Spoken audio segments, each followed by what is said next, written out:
Bonjour et bienvenue sur le podcast Les Perles de Jade.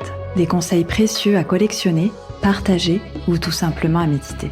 Je m'appelle Julie, française installée aux Pays-Bas depuis quelques années. Ancienne responsable d'un département achat devenu coach, j'ai décidé de changer ma vie afin de changer celle des autres.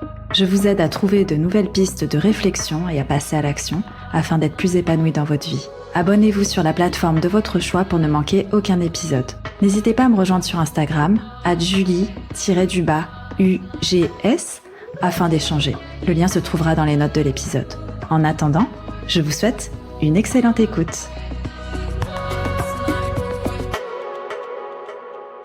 Salut Julien, merci d'avoir accepté mon invitation de dernière minute. Avec plaisir. Ça me fait trop plaisir de t'accueillir sur mon podcast. Du coup, j'ai vraiment pas préparé, donc ça va être au feeling. Je voudrais commencer par, est-ce que tu te rappelles de notre première rencontre ? À Cannes ou avant? C'est quoi la première rencontre pour toi et de quoi tu te rappelles ? En fait, j'ai un trou. On s'est vu à Cannes ou pas? Ouais, on s'est vu à Cannes. Donc, je suis pas si mal que ça. Par contre, à Cannes, il y avait beaucoup de monde, donc je crois pas qu'on ait vraiment discuté. Peut-être une interaction après. Ok. À partir de quand tu t'es dit, elle, je la connais et je sais qui c'est ? Comme tu commandes toutes mes stories Insta, je te connais depuis ce moment-là. Mais voilà. Ok. Donc, vous voyez, si vous voulez marquer l'esprit de Julien, commentez ses stories sur Insta. Non, mais en fait, c'est vrai, tu vois. C'est-à-dire que si quelqu'un commande plus que la moyenne, répond et tout, c'est une merveilleuse façon de connecter avec quelqu'un. Et je pense que c'est un truc qu'on dit pas assez, mais souvent on pense, et c'est peut-être le cas pour certains, c'est pas mon cas, et je pense que c'est pas le cas de beaucoup de personnes où on croit que c'est le cas. Souvent on pense que les gens qui ont beaucoup d'audience sont très sollicités. Mais en fait, il y a un phénomène que j'appelle le phénomène de la plus jolie fille de la soirée. Le, le phénomène de la plus jolie fille de la soirée, c'est quoi? C'est que si tu vas dans une soirée, en général, c'est pas la plus jolie fille qui est la plus sollicitée. C'est les jolies filles, mais pas la plus jolie. Pourquoi? Parce que la plus jolie, tout le monde se dit elle est inatteignable, elle est intouchable et personne ne la contacter. Et je pense que c'est le cas avec beaucoup de personnes sur le web. On croit intouchable, donc personne n'essaie de les contacter. Et finalement, on essaie de contacter des gens peut-être moins influents ou quoi, mais qui, eux, sont peut-être plus reachable et du coup, qui ont beaucoup plus de contacts. Et en fait, des gens très connus parfois sont pas beaucoup contactés parce que justement il y a ce phénomène de la plus jolie fille de la soirée. Bon, discrètement, je viens de me comparer à la plus jolie fille de la soirée, mais c'était juste pour la métaphore. C'est hyper intéressant comme partage. Et pour te dire, moi, je me rappelle très bien de la première fois où on s'est parlé. C'était à Cannes, effectivement. Et en fait, t'es venu me voir quelques jours, je crois que c'était 3 jours de séminaire ou un truc comme ça. 2 jours, je sais plus. Et t'es venu me voir, pas le premier jour, mais après quelques temps. Et t'es venu me voir, tu m'as dit, je trouve ça cool que tu commences à te lâcher. Okay. Et je t'ai dit, tu parles de moi ou tu parles de toi? Okay. Et là, t'as rigolé et c'est comme ça en fait que c'est parti. Et le lendemain, on a parlé de mon organisation sur Notion et du Human Design. Okay. Donc c'est comme ça qu'on a connecté. Et en fait, je vais pas te poser des questions que tu as déjà abordées dans d'autres podcasts. Et je pense que c'est très bien que ce soit improvisé. J'ai envie de vraiment discuter de ta nouvelle vision. Je sais pas si tu te rappelles d'un message vocal que je t'avais fait avant que tu fasses l'annonce pour NLI. Ça te dit quelque chose ou pas? Ouais, peut-être. En fait, donc pour te restituer le contexte, en fait, t'as annoncé à tes clients de LS, donc le mastermind à l'époque dans lequel j'étais dans ton univers, et t'as dit que t'avais une annonce importante à faire. Et je t'ai envoyé un message, je t'ai dit si on sait ce que tu vas annoncer, est-ce que on doit venir? Et tu m'as dit c'est impossible parce que je viens seulement d'en parler à Liva et à David. Donc c'est les seuls qui sont au courant et j'aimerais bien vous informer, c'est important. Mais vas-y, si tu penses savoir, balance. Et je t'ai fait un message pour te dire que je pense que tu vas annoncer que t'arrêtes NLI. Et tu m'as dit qu'est-ce qui te fait dire ça et qu'est-ce que tu me vois faire après? Et je t'avais fait un message vocal. Ça te dit quelque chose ou pas? Ouais, je me souviens. Je viens juste de le réécouter avant notre entretien parce que je me rappelais plus ce que je t'avais dit exactement, mais en fait, je t'avais déjà dit que tu allais faire quelque chose par rapport à la raison d'être, à l'humain, à la transformation intérieure des gens et que tu allais en fait avoir un switch et que c'était quelque chose que tu étais en train de vivre actuellement et que tu te sentirais prêt à transmettre plus tard. Et je trouve ça chouette. Du coup, toi, ton revirement, moi, je trouve que c'est très inspirant. Donc, je voudrais te remercier pour tous les partages que tu fais. J'en profite. Je te l'ai déjà dit, mais je te le dis de nouveau. Et je voudrais savoir, par rapport à ce que tu as partagé l'autre fois en story, tu disais que tu n'avais pas fait d'objectif pour 2024 et que tu avais envie de te laisser guider par ton cœur.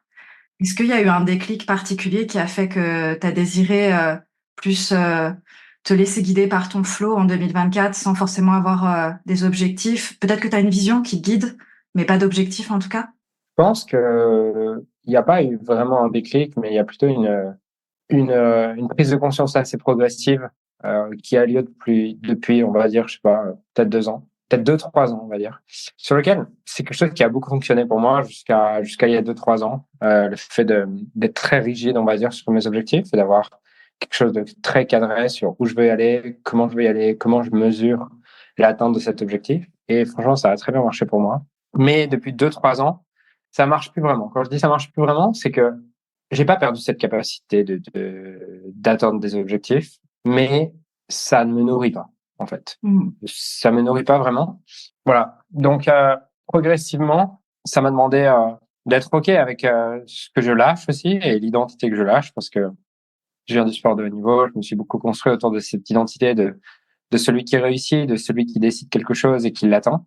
J'ai encore ce pouvoir, mais ce pouvoir me permet pas de m'épanouir, on va dire. Voilà, et il m'enferme plus que, en tout cas aujourd'hui, ça veut pas dire que dans un mois je changerai pas d'avis, mais aujourd'hui il m'enferme plus que il m'aide. Donc ouais, j'ai pas vraiment d'objectif. Je sais pas d'ailleurs. Enfin, quand je dis j'ai pas d'objectif, souvent en fait les gens me reprennent et ils ont bien raison de me reprendre parce que en fait je pars tellement de quelque chose de rigide que quand je dis j'ai pas d'objectif, pour beaucoup, c'est déjà beaucoup d'objectifs. Quand je dis non, mais de toute façon, l'argent c'est plus important pour moi. En fait, une fille il y a 2 jours m'a m'a fait prendre conscience que à beaucoup d'endroits, je vais dire que je ne fais plus X, alors que j'étais dans un tel extrême de X que je fais encore X. Donc, c'est pour que ça soit parlant, c'est si on imagine le mec qui faisait un marathon tous les jours, il courait 42 km tous les jours, tu le retrouves 2 ans après, il a réduit son rythme et il va courir 10 km par jour. Lui, il va te dire, non, en fait, enfin, j'ai arrêté le sport, quoi. Ouais. Alors qu'en fait, il fait encore beaucoup plus de sport. Donc, est-ce que c'est complètement exact que j'ai pas d'objectif? C'est pas complètement exact, en fait. Mais par contre, j'ai un rapport à mes objectifs qui est complètement différent. C'est-à-dire que j'ai des objectifs, j'ai des intentions, mais si quelque chose de mieux se présente, je le prends. Voilà. Par exemple, là, dans les 2, 3 derniers jours, j'ai 2 trucs qui changent un peu mon emploi du temps qui viennent de se mettre, mais ça m'appelle plus que ce qu'il y avait sur ma liste d'objectifs. Donc, prenons-le. Ouais, donc en fait, tu t'accordes de la flexibilité que tu ne t'accordais pas avant, en Ouais, fait. exactement. C'est ça. Ouais, ok, hyper intéressant. Par rapport à tous ces changements que tu as mis en place dans ta vie et dans ton business, qu'est-ce qui a été le plus gros impact pour toi? Sur quel plan? Ça dépend sur quel plan. Bah, je sais pas, déjà ton business model, il a vachement changé, les gens que tu accompagnes, ça a vachement changé. Je pense que ta manière de travailler a changé, ta manière de travailler avec les gens dans ton équipe a changé aussi. Ouais. C'est pour ça que je te demande sur quel plan, parce que sinon la question, Donc, elle large. pour toi, le plus gros impact, le plus gros changement, ça a été sur quel domaine? Parce que tu avais effectué des changements qui ont impacté tous les domaines de ta vie. Donc, Ouais. En fait, je pense que c'est un changement assez global qui forcément se répertorie partout. Mais si je regarde mon modèle du monde il y a 3 ans ou il y a 2, 3 ans, il se reflète dans tous les endroits. Mon modèle du monde, c'est il faut créer la vie de ses rêves, on a un potentiel et il faut surtout pas passer à côté, il faut aller le réaliser, il faut tout donner pour aller au bout. Et donc, naturellement, la vie est vécue comme une compétition, tu vois, une compétition comme un sportif de haut niveau qui doit vivre sa vie pour réaliser son potentiel. Et donc, naturellement, chaque jour, il y a un programme d'entraînement à respecter, il y a un programme d'entraînement qu'on doit suivre, peu importe qu'on ait envie ou pas, peu importe qu'on soit fatigué ou pas, peu importe que ça fasse sens ou pas, puisqu'on a défini qu'on voulait gagner, donc on va au bout et on gagne. Donc, ça se reflète à tous les endroits de la manière suivante, qui est il y a un planning de lancement à respecter, comme s'il y avait un planning de tournoi dans lequel on était inscrit, on s'était engagé. Donc, une fois que tu es commit, tu y vas. Il y a un niveau d'entraînement à avoir tous les jours, donc une quantité de travail et une quantité d'heures passées devant l'ordinateur auquel on ne peut pas déroger. Il faut bien calculer le score de manière cohérente et le score et la manière dont j'évalue le score, c'était l'argent, tu vois. Donc, le jeu, il est bien ficelé. Tu vois, il est bien ficelé, il y a des règles bien claires et il faut les suivre. Et puis, ça m'a plus convenu à un moment donné et aujourd'hui, on va dire que la manière dont je gère tous mes domaines de vie, elle est plus autour de qu'est-ce qui m'appelle là maintenant et de quoi j'ai envie là maintenant. Voilà. Après, les gens peuvent confondre quand je dis ça, c'est ah ben j'ai envie d'une glace, je vais manger une glace. Ah j'ai envie d'un peu de Nutella, non, c'est pas ça en fait. C'est plus de quoi mon higher self a envie maintenant, pas juste la compulsion de l'animal qui veut quelque chose, mais de quoi mon higher self a envie maintenant. Et du coup, ces envies et ces messages qui me sont révélés jour après jour priment sur tout ce qui avait été décidé en amont. Donc forcément, ça a un impact à tous les endroits et forcément, quand tu as une équipe, je peux pas diriger une équipe de la même manière. Je peux pas leur donner une structure, voici le plan en 3 mois. Je peux pas leur donner des projets sur voici le plan en 3 mois, puisque c'est quelque chose qui est beaucoup plus au fil de l'eau. Voilà. Et tu aurais une vision à plus long terme sans pour autant avoir un plan détaillé? Est-ce que j'ai une vision à plus long terme aujourd'hui? Non. Enfin, j'ai des éléments, c'est que je sais que je suis presque sûr, il m'étonnerait que je change d'avis là-dessus, mais bon, on sait jamais. Je suis presque sûr que je passerai ma vie essayer de comprendre le sens de la vie, notre fonctionnement, pourquoi est-ce qu'on fait ce qu'on fait et comment est-ce qu'en tant qu'humain, on peut être plus épanoui. Ça, c'est un des trucs dont je suis sûr. Et après, les formes, je laisse aussi la vie me donner les formes, mais ça, je suis presque sûr de passer ma vie à faire ça. Et en fait, ouais, c'est la chose la plus importante pour moi. Je suis ouvert aux formes qui peuvent arriver. Et toi qui aimes la performance, du coup, vu qu'elle est moins dans le business, elle se retrouve où? Dans le paddle ou ailleurs? Ouais, clairement, un peu. C'est quand même un désir qui a baissé, mon désir d'être performant. Dans le paddle, bien sûr que j'ai une envie de progresser, mais on est moins sur une. Enfin, mon intention reste quand même le fun quand j'y vais. Donc, ouais, bien sûr, je pense que c'est là où je l'exprime le plus. Mais ouais, c'est moins quelque chose d'important pour moi, en fait. Est-ce que ça t'est déjà arrivé de te sentir impuissant quand t'étais en train de coacher quelqu'un et que surtout quelqu'un que t'apprécies ou quelqu'un qui compte pour toi, que ce soit un proche ou un client que t'apprécies, et que ça te frustre ou t'arrives vraiment à lâcher prise facilement? En fait, si je suis en coaching en one-on-one, je suis assez à l'aise avec le fait ouais, que j'ai la sensation que ça n'avance pas. Là où je vais avoir plus de mal, on va dire, là où je vais avoir plus de mal à lâcher prise, c'est dans des moments où, si je coach et qu'il y a un groupe, parce que beaucoup plus de mal à l'idée que les gens pensent que je sois mauvais et que je sois pas bon dans ce que je fais. Et du coup, ça va me tendre beaucoup plus. Et j'ai un souvenir très clair dans le moment où je commence ça avance pas et, et je m'agite et je me tends, je me pose de plus en plus. Mais à chaque fois, c'est s'il y a un groupe et si mon image de coach performant est en jeu. OK. Ah donc voilà, la performance, elle peut aussi se trouver là, dans le coaching. Ouais, bien sûr. Ouais, ouais, effectivement, dans être bon à cet endroit-là et ouais. OK. Est-ce que tu as des projets, à part l'école Mastery, que tu aurais envie de lancer ou des choses qui te donnent envie un peu pour les prochaines années ou cette année même? Parce que là, je sais que toi, tu accompagnes essentiellement sur l'école Mastery. Est-ce que tu as envie d'autre chose? Je sais que tu parlais il y a pas longtemps de vouloir revenir sur du business, par exemple. Ouais. Bah, il y a aussi la consultation, tu vois, qui me prend quand même 3 heures par jour, tu vois. Donc, c'est 3 sessions par jour, ça fait quand même 15 sessions par semaine, quoi. Donc, j'ai 15 sessions par semaine de coaching, plus 3-4 clients que j'ai en one-on-one dans des accompagnements hors de la consultation. Donc, au final, je tourne quand même entre 15 à 20 sessions de coaching individuelles par semaine. Donc, ça me prend quand même aussi pas mal d'espace. Ça me prend sûrement finalement plus de temps que Mastery. Voilà. Et j'aimerais effectivement recréer des produits sur le business. Là, je suis en train de créer un produit qui s'appelle Soulful Business. Je passé toute la matinée là-dessus. Sur lequel mon but, c'est de permettre aux gens de pouvoir avoir un business qui kiffe vraiment, tu vois. Et voilà, avoir un business qui kiffe vraiment. Et mon enjeu, c'est comment trouver le juste milieu entre s'autoriser ce qu'on veut et écouter quand même la réalité du marché. Voilà, parce que c'est toujours la même chose, tu vois. C'est que, en général, les gens qui sont très perchés, connectés à eux-mêmes, à la vie, à leur âme et tout ça, eux, ils ont tendance à écouter que les enseignements qui les aident à se connecter encore davantage à leur âme et tout ça. Et ceux qui sont très KPI, chiffres, métriques, finances, eux, ils veulent plus de ça encore, tu vois.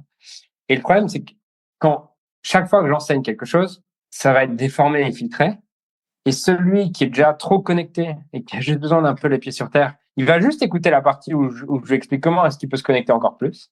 Et celui qui est KPI, il va juste écouter la partie qui est, euh, qui est KPI, alors que les deux ont besoin de ce qu'ils ne veulent pas écouter.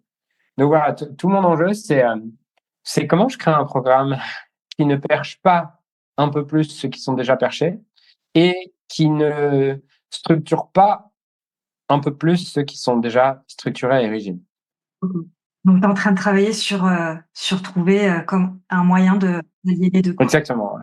Et par rapport à quand toi, t'es pas bien, qu'est-ce que tu fais? Quelle forme de pas bien?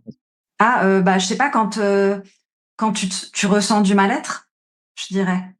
Je pense qu'on a tous on n'a pas tous les mêmes formes de mal-être vers lesquelles on gravite. Pour certains, le mal-être vers lequel ils gravitent, ça va être la colère. Pour d'autres, c'est l'impatience. Pour d'autres, c'est la frustration. Pour d'autres, c'est la tristesse. Pour d'autres, c'est la dépression.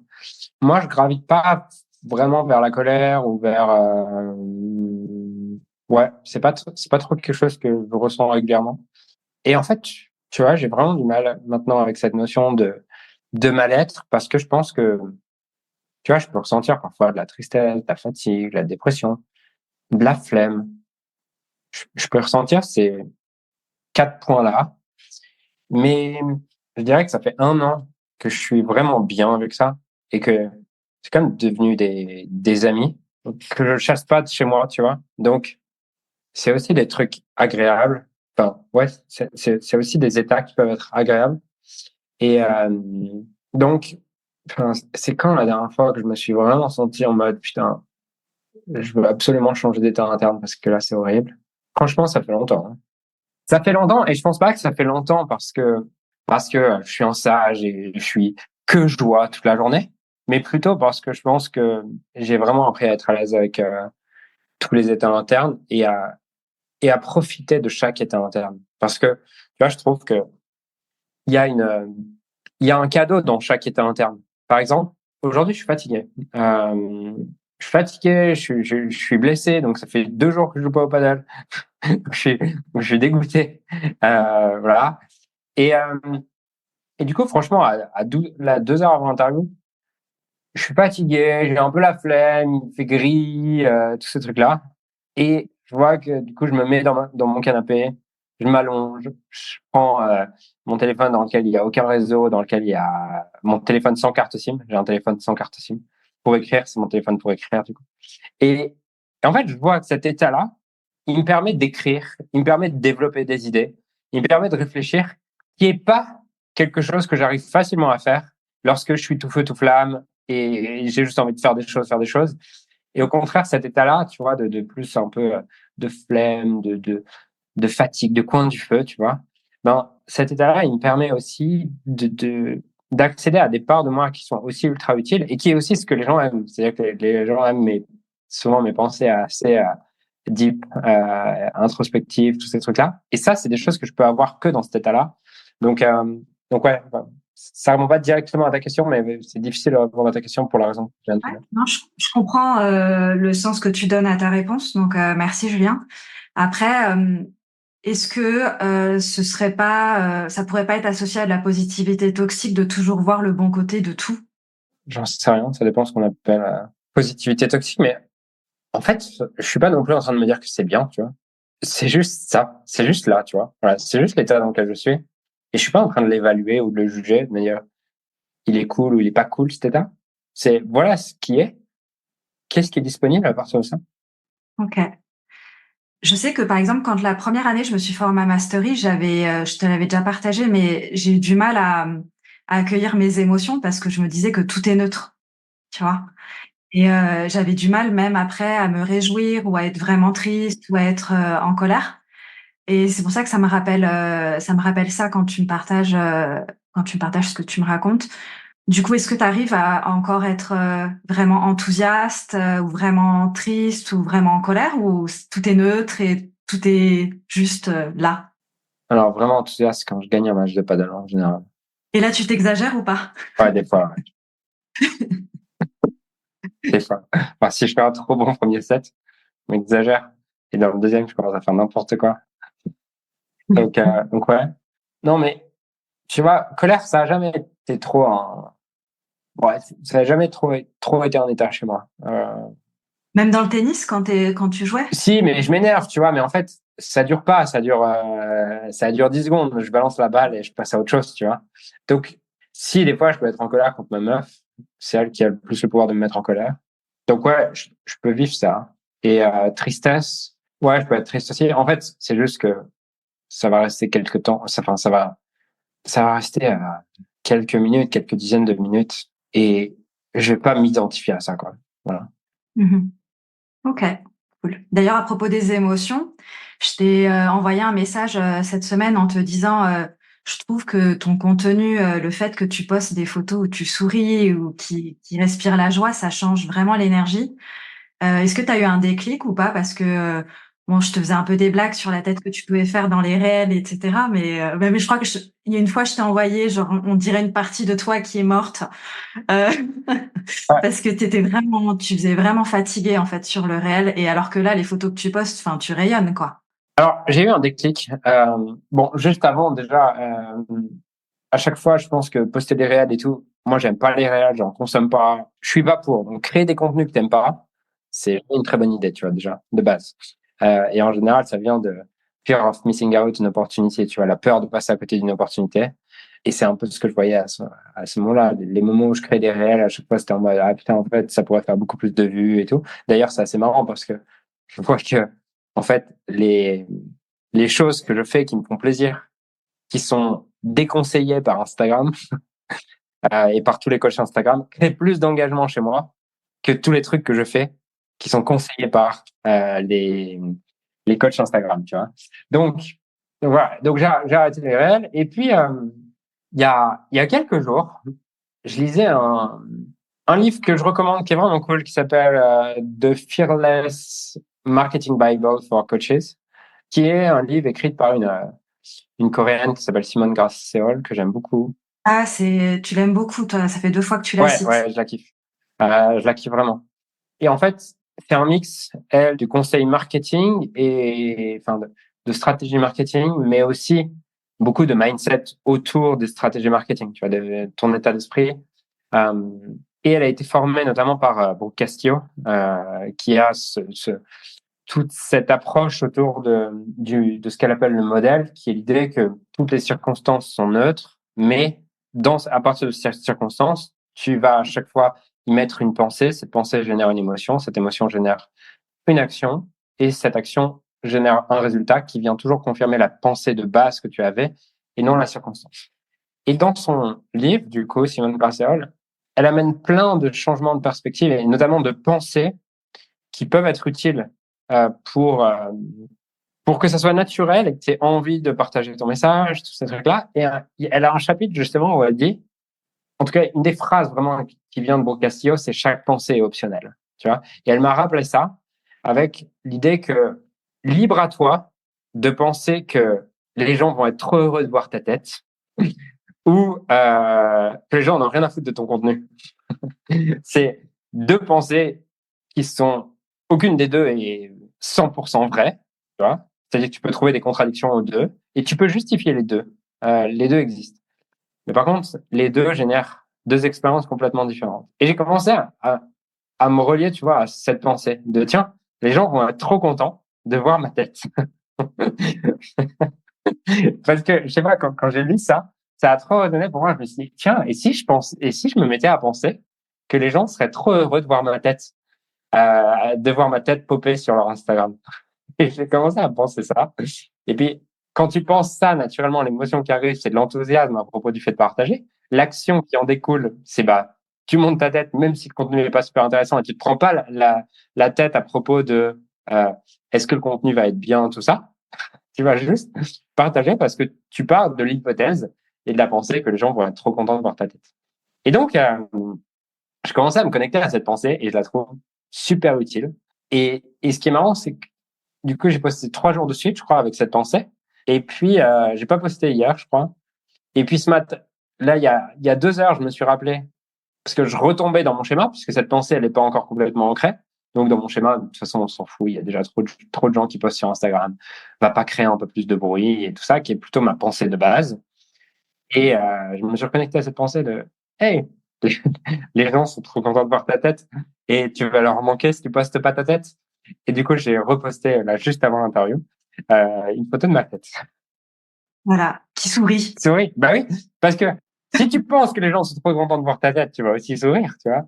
Donc ouais, je trouve ça hyper puissant et ça m'a vraiment reconnecté à tout ce travail aussi de Brooke Castillo que je trouve vraiment intéressant sur à quel point la plupart du temps on pense qu'on décrit la réalité alors qu'on décrit juste nos pensées à propos de la réalité et elle génère notre expérience. C'est clair. Trop bien. Merci pour ton partage. Enfin, moi, en tout cas, je sens la diff et j'ai plaisir à voir ta tête qui sourit. Ah, tu vois, et en fait, Sur c'est mon... le paradoxe parce que si tu crois que les gens sont trop contents de voir ta tête, tu vas sourire. Et si tu souris, ça vient confirmer que les gens sont trop contents de voir ta tête. C'est Donc, tu as ça, ta pensée qui est renforcée par ton résultat. exactement. Trop cool. Donc, tu vas continuer à poster tant que ça Bah, t'anime, en tout cas. si j'arrive à rester connecté à cette pensée. Tu vois, et c'est vraiment fascinant, en fait, ce travail de pensée parce que, à l'inverse, si je crois que ça fait chier les gens de voir mon contenu parce qu'en fait, il y en a déjà trop et que les gens scrollent et on n'a rien à foutre, en fait, même si je me force avec cette pensée à poster, je vais le faire avec peu d'enthousiasme et ça va se sentir. Et je vais venir confirmer la pensée de base qui est effectivement, les gens n'en ont rien à foutre de ce que je raconte ou de ce que je montre. Tu vois. Yes. C'est aussi, enfin, en tout cas, de ma vision, c'est l'énergie que tu mets dans ton action aussi. Ouais, C'est quelle vibration tu mets dedans, en ouais, fait. ouais, mais cette énergie, en fait, l'énergie, pour moi, l'énergie, la vibration, c'est l'association de la pensée et de l'émotion. Exactement. Et elle est perceptible par les gens Elle est qui la perceptible, reçoivent. ça, c'est sûr. Mmh. Trop cool. Est-ce que tu considères que, tu es satisfait de ton équilibre, de vie actuel? Ben, les jours où je joue pas au paddle, non. Euh, Genre aujourd'hui, comme quoi? aujourd'hui. Tu es vénère? Mais sinon, oui. Ouais, cool. Ouais. Moi, je te connais, donc je sais que tes journées ne se ressemblent pas à part, tes 3 séances de coaching. Si, elles se ressemblent quand même pas mal. Elles se ressemblent pas mal, mes Ouais? journées. Ouais. Parce que quoi, tu as instauré une routine ou c'est quoi? Bah, alors déjà, oui, effectivement, je fais les consultations entre 11h et 14h. Je joue au paddle en général l'après-midi. Donc, 15h à 18h, je fais du sport, quoi. Et puis, le matin, en général, je vais écrire ou lire ou travailler sur des projets. Salut. Donc en fait, tu as une Ouais, routine. ouais. OK, et ça t'est pas arrivé, de dire: «J'ai pas envie»? Parce que moi, je te connais aussi, je connais aussi cette part de toi de: «J'ai pas envie, donc je fais pas». J'ai pas envie, quoi. Heu, de d'aller au paddle, par exemple, Non, non, j'ai pas envie ça. Les consultations, j'adore aussi. Donc, je peux parfois un peu avoir la pensée de j'ai pas envie, mais c'est juste si je connais pas trop la personne, si elle a pas trop fait d'efforts à répondre au questionnaire et tout, je peux avoir pendant quelques secondes la pensée de j'ai pas envie, mais une fois que j'y suis, je suis toujours content. La seule chose qui peut varier, c'est effectivement, je peux le matin, dans mon espace de 7h à 11h, là, ne pas avoir envie de travailler, ne pas avoir envie de produire des choses. Et à ce moment-là, je vais lire. hem, tu m'as partagé, quelque chose, par rapport au téléphone et tu l'as partagé aussi comme quoi, tu laissais ton téléphone dans ta voiture. Du coup, tu aimes bien les expériences. D'ailleurs, on reparlera de ça juste après. Ça fait combien de temps que tu as essayé ça? Ça fait quelques jours seulement, Ça fait non? 10 jours. Ça fait 10 jours et du coup, tu vois une nette différence sur, le temps et l'énergie que tu mets ailleurs, je De pense? ouf. En fait, j'ai retrouvé vraiment une créativité énorme. Je pense que c'est le plus gros bénéfice, le fait d'avoir retrouvé une créativité et le fait aussi d'avoir retrouvé une sensation d'avoir le choix. Tu vois, c'est-à-dire que, ouais, vraiment une sensation d'avoir le choix et de choisir consciemment et intentionnellement quelle va être ma prochaine action. Donc ouais, en fait, ce qui s'est passé, c'est qu'il y a 10 jours, il est 18h, je rentre du paddle, il est 18h, et je me dis, tiens, et si je laissais mon téléphone dans la voiture pour ne pas avoir la possibilité de le prendre. Et je le laisse dans la voiture. Donc déjà, je passe une soirée où je me sens vraiment apaisé, vraiment présent. Tu sais, j'ai pas ce truc de dès que je me fais chier, je prends le téléphone. Et surtout, le lendemain matin, je me lève et là, je vois le score que ma Whoop me donne. Donc ma Whoop, c'est mon petit tracker de sommeil. Et je vois que d'habitude, je suis à peut-être 60 ou 70% en termes de récupération, qui est un score qui calcule. Et là, je fais un truc comme 92% de récupération. Et je vois que j'ai ma variabilité de la fréquence cardiaque qui est beaucoup plus haute. Bref, énormément d'indicateurs de santé qui sont beaucoup plus grands. Et donc, à ce moment-là, je me dis, waouh, c'est assez dingue. Et pour moi, il y a deux hypothèses. En tout cas, il y a deux impacts possibles. Un, pas de lumière bleue le soir. Donc ça, je pense que c'est un impact. Et deux, en fait, j'ai pas l'esprit agité et j'ai l'esprit calme et limpide, tu vois. Donc, j'ai adoré cette soirée, cette expérience et je me suis dit, bah, continuons cette expérience. Et j'ai continué pendant 5-6 jours. Et c'était cool, voilà, je me sentais de plus en plus présent au fur et à mesure des jours. Et ce qui s'est passé, c'est que le 6e jour, à un moment donné, je sors dehors pour aller chercher mon téléphone. Enfin, parce que j'ai une règle avec moi-même, c'est que je n'ai pas le droit de le ramener dans la maison. Ok. Donc, si je veux répondre à des messages, je dois le faire en marchant. Ce qui est, en plus, un bénéfice pour ma santé et pour mon exposition à la lumière. Tu vois? Donc, du coup, je peux répondre tout à l'heure, tu vois, quand je t'ai répondu, j'étais dehors. Ok. Euh, voilà, j'étais dehors. Et en fait, ça, c'est le deuxième bénéfice que j'ai découvert de cette expérience, c'est que je suis pas quelqu'un qui sort beaucoup de chez moi. Enfin, tu vois, pour moi, jusqu'à maintenant, aller sortir pour aller marcher, même si je sais que c'est bon pour la santé, je vais pas le faire parce que j'ai la flemme de mettre mes chaussures, j'ai la flemme de mettre mon manteau, j'ai la flemme de me dire, bon, de toute façon, où est-ce que tu vas aller? Je sais pas où aller. Bref, j'ai toutes ces pensées qui m'empêchent d'aller marcher. Et puis là, en fait, je me suis rendu compte que pour aller prendre le téléphone, je suis obligé de sortir. Donc, je suis obligé de mettre mes chaussures. Je suis obligé de mettre mon manteau. Et en fait, la plupart du temps, une fois que j'ai mis mes chaussures, mon manteau et que je suis sorti dehors, j'ai envie de continuer à marcher. C'est juste que c'est dur de sortir de mon état interne et de mettre mes chaussures et mettre mon manteau. Et donc, avec cette espèce de stimulation d'aller voir mes messages, en fait, ça me fait sortir. Et une fois que je suis sorti, je continue à marcher. Donc ça, c'est le deuxième bénéfice, c'est que du coup, depuis, je marche une demi-heure à 1 heure par jour parce que je préfère répondre à mes messages en marchant plutôt que de répondre à mes messages assis dans ma voiture comme un débile. Du coup, voilà, j'en ai tiré beaucoup de bénéfices de cette expérience. C'est vraiment quelque chose que je recommande. D'ailleurs, dans le programme Soulful Business, j'ai créé un module qui est quelques Soulful Experiments. Tu vois, donc quelques expériences soulful. Et dedans, il y a celle-ci parce que je pense qu'elle est vraiment cool. Et surtout, en fait, j'ai beaucoup plus d'énergie parce que je me suis rendu compte que avant, si j'ai genre 1 minute entre deux meetings, mon réflexe, ça va être quoi? Ça va être prendre le téléphone, regarder si on m'a envoyé un WhatsApp qui ne sert à rien. Parce que la plupart du temps, je vais même pas y répondre. Je vais juste le regarder, puis je vais passer à autre chose, je vais me mettre en non-lu, puis je regarderai plus tard. Et du coup, là, de ne plus avoir le téléphone, j'ai perdu cette habitude. Et l'habitude que j'ai, en fait, maintenant, c'est de méditer quand j'ai 1 minute ou quand j'ai 2 minutes. Je vais fermer les yeux, je vais me recentrer sur ma respiration et je vais prendre 2 minutes pour me recentrer sur ma respiration. Et du coup, ça me crée une énergie beaucoup plus stable dans la journée. Alors que sinon, quand j'enchaînais les meetings, en fait, comme j'avais jamais de temps, d'espace entre deux meetings, j'étais rincé. Alors que là, j'ai une recharge entre deux meetings à chaque fois. Et bref, franchement, je trouve ça trop cool.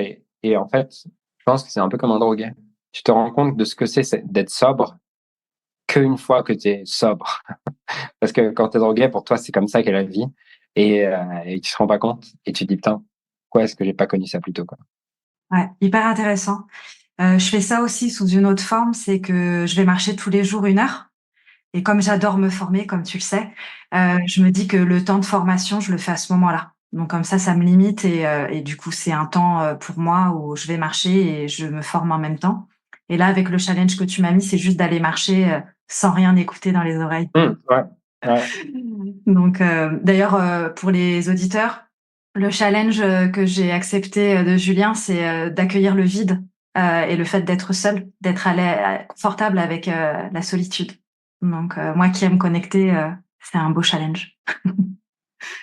Qu'est-ce que je pourrais avoir comme autre question? C'est plutôt Est-ce que tu as déjà eu ou peut-être que tu as un gros challenge et comment tu les as surmontés? Est-ce que tu es du genre à vouloir faire tout seul ou c'est facile pour toi de demander de l'aide ou tu auras plus tendance à demander de l'aide par choix? Pas une question de facilité, mais Bah, je pense que ça dépend toujours. Est-ce que je pense avoir les ressources ou non, tu vois?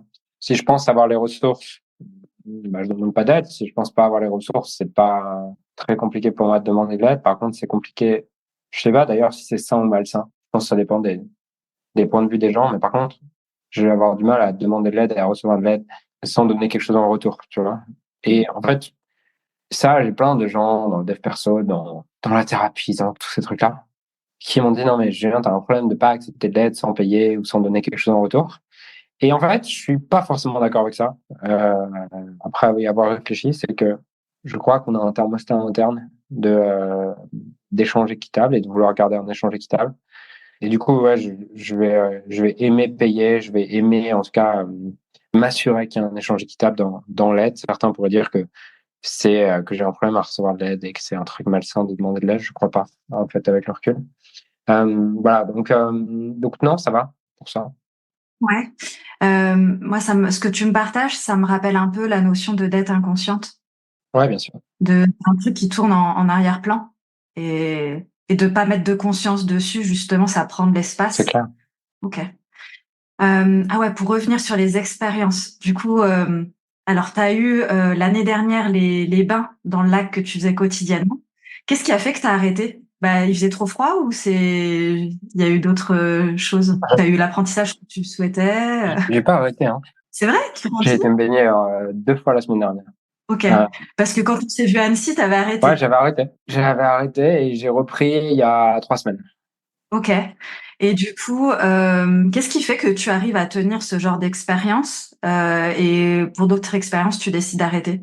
Alors, en fait, déjà, je pense que dans toute expérience, c'est très important de mettre une date de fin. Parce que si tu mets pas cette date de fin, ton cerveau va te dire fuck, tu vois. C'est, c'est un peu comme dans le gainage ou dans la méditation. Si tu te dis, OK, je vais essayer de faire le plus longtemps possible, la plupart du temps, au bout de 20 secondes, tu te dis, vas-y, fuck, c'est trop dur. Alors que si tu te dis, OK, je me donne 2 minutes, comme ton cerveau peut envisager la fin, c'est facile pour lui de tenir et de faire l'expérience jusqu'au bout. Et je pense que c'est pareil pour toutes les expériences. C'est que ce qui est important dans la définition d'une expérience, c'est plusieurs choses. La première, c'est que tu saches pourquoi tu l'as fait. La deuxième, c'est que cette expérience ait une date de fin.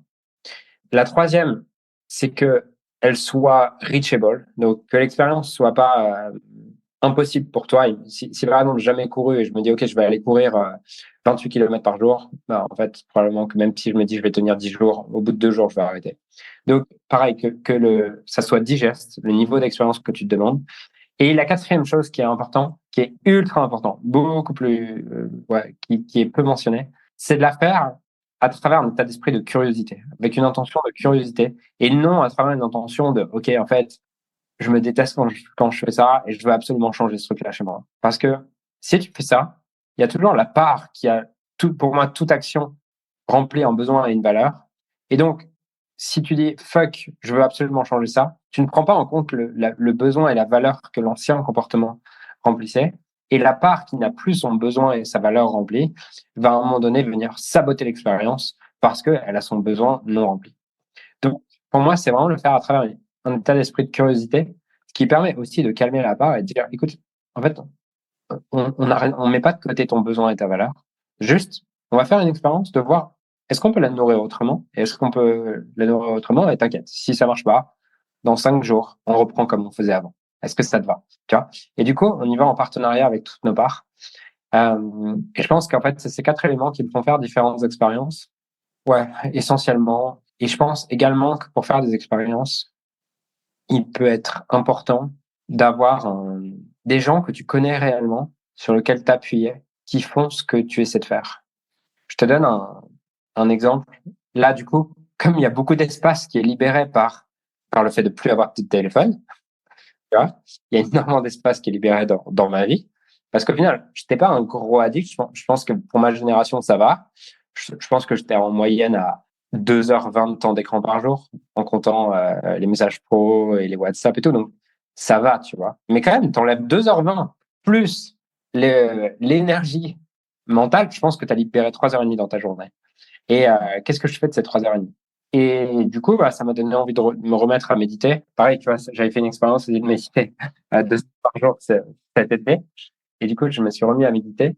Et je pense que ce qui m'inspire aussi à travers ces expériences, c'est de voir des gens qui m'inspirent, qui font ces expériences et de voir est-ce que ça me correspond ou pas aussi. Ouais, j'allais justement te poser la question, est-ce que la méditation, tu continues? Donc, tu viens d'y répondre. J'avais arrêté, mais je l'avais remplacé par autre chose. Tu vois, en fait, je suis toujours à. Je pense qu'il y a deux choses chez moi. Il y a un, j'aime tester des nouvelles choses. Et deux, je suis curieux et je m'ennuie vite.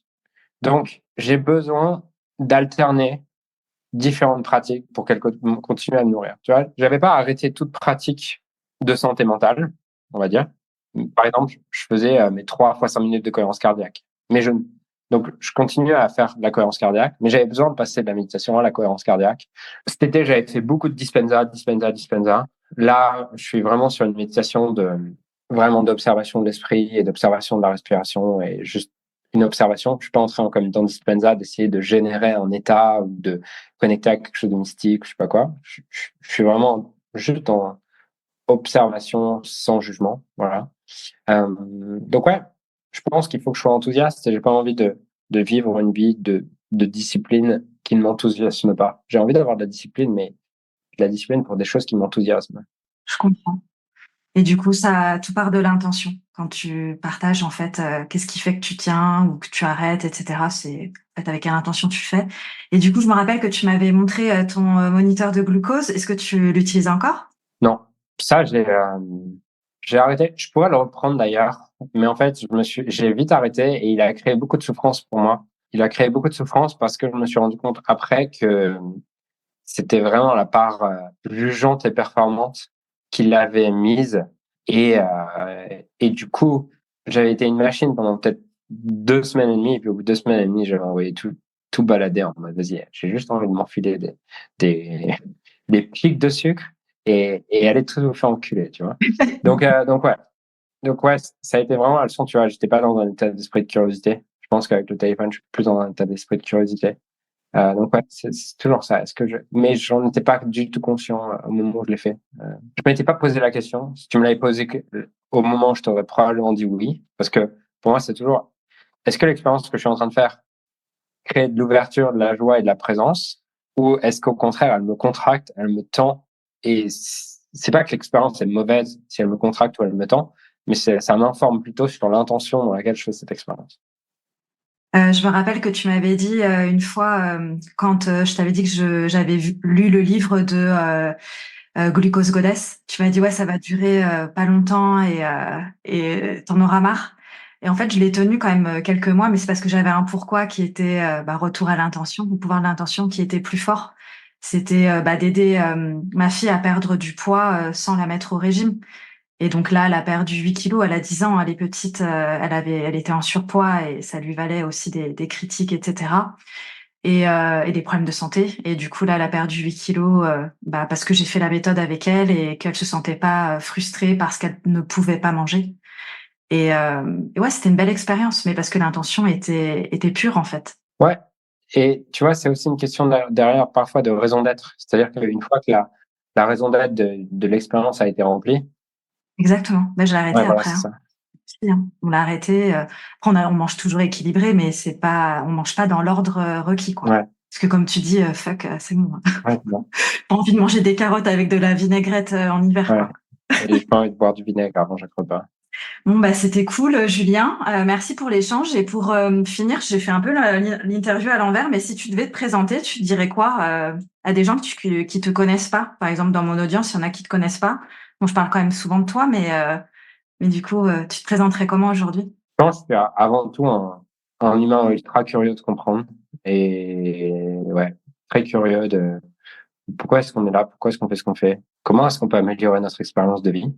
Je dirais que c'est ce qui me définit. Et après, ce qui légitime mon travail et donne envie aux gens de me suivre, c'est que j'ai créé une boîte qui a fait plus de 10 millions d'euros de chiffre d'affaires en l'espace de 4 ans en partant de zéro. J'ai fait plus de 50% de profit sur ces 4 années. J'ai accompagné plusieurs milliers de personnes dans leur développement business. J'ai fait plus de 5000 séances de coaching individuel. Voilà, c'est différentes choses qui légitiment et qui permet aux gens de justifier pourquoi est-ce qu'ils m'écoutent. Mais au-delà de ça, c'est pas très important pour moi. Je suis pas très identifié à ces résultats-là. Je me définis avant tout comme un humain assez curieux de comprendre comment est-ce qu'on améliore notre expérience et pourquoi est-ce qu'on vit telle expérience et quel est le sens de tout ça. Cool. Merci pour ta presse. Est-ce que tu aurais quelque chose à ajouter, Julien, ou à partager, une pépite, je sais pas, ce qui te vient à l'esprit? Regarde, que là, j'ai refait mon armoire de livres il y a pas longtemps pour vraiment mettre en avant, tu vois, les livres qui m'inspirent et d'avoir toujours ces great minds qui m'accompagnent, tu vois. Ouais, tu vois, là, je vois le livre face à moi, Marianne Williamson, Un retour à l'amour, et je pense que dans le fond, peu importe les concepts, peu importe les outils, peu importe les perspectives qu'on utilise, tous les outils et perspectives, même les meilleurs du monde, créeront une expérience de basse qualité si je les utilise à partir d'un état d'esprit de peur, de frustration, de souffrance.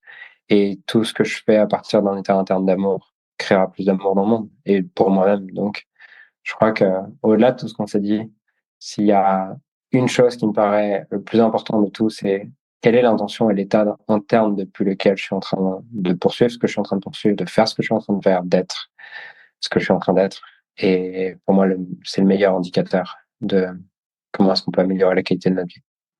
Merci, Julien. Est-ce que tu aurais quelqu'un à me recommander pour faire une interview sur mon podcast? Bah moi, mes petits chouchous, c'est, j'adore Julie Bruel, toujours des conversations riches avec elle. J'adore qui elle est aussi. J'adore Elliot Meunier, pareil, c'est quelqu'un qui m'inspire énormément en fait, j'adore tous les gens qui sont en dehors de case et qui sont conscients et brillants. Ils sont pas juste en rébellion, mais tu sens que ça a été profond leur cheminement vers fonctionner différemment. Et pour moi, Elliot Meunier et Julie Bruel en font partie. Et ouais, il y en a probablement d'autres, mais c'est les deux qui me viennent à l'esprit. Ok, super. Merci beaucoup, Julien, pour ton temps et tes partages. C'était précieux. Avec plaisir. Merci d'avoir écouté cet épisode des Perles de Jade jusqu'à la fin. Les liens de celui-ci se trouvent dans les notes. N'oubliez pas de me rejoindre sur Instagram où mon pseudo c'est Julie-UGS afin d'échanger et de me dire ce que vous en avez pensé. À bientôt pour un nouvel épisode.